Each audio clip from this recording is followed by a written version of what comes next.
لا إله إلا الله لا إله إلا الله. yin wuridi a zaune ake yi, sai dai ko da larura ta hana to ka iya a kwance ko a gishin gidi. Ba a bayyana karatun wuridin sai dai wazifa ko zikirin juma'a da ake yin su a jami'i, su ne ake yin su a bayyane. Ba a yin wuridi sai da tsarki da alwala. Idan alwala ta karye aka sake sabuwa to sai a faro daga farko. Kulawa da yin niyya kafin fara kowane wuridi, lazumin safe ne ko na yamma ko wazifa ko zikirin juma'a.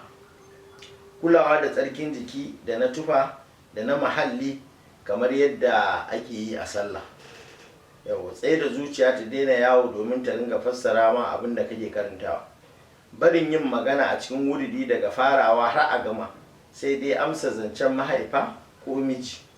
Banda su, idan mutum ya yi magana ta wuce kalma biyu to sai ya yi jabari, wato zai karanta astaghfirullah 100 bayan ya idar.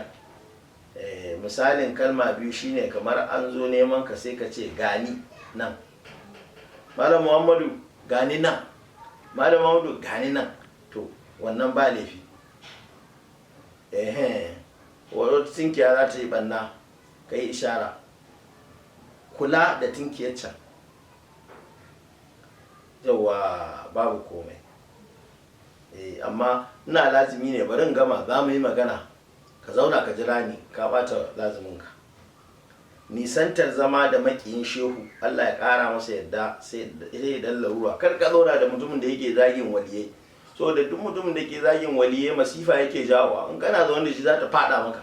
So daga ba a zama da wanda yake zagin bayin Allah da waliyai, babu ruwanka da shi malam, kauce. Yauwa gara ka zama kamar mai halwa ma, ka zauna kai kadai ya fi maka wallahi. So da duk wannan abubuwan da suke faruwa a ƙasa da duniya, masifofi, zagin bayin Allah ne da waliyai da ake yi, shi yasa suke ta faɗowa. Banda yin gaba da yan uwa musulmai, musamman yan ɗarikan Tijjaniya, zuciyarka kullum ta zama fes, wata zama kullum gyara kake neman yardan Allah kake, to wannan shine alhamdulillah.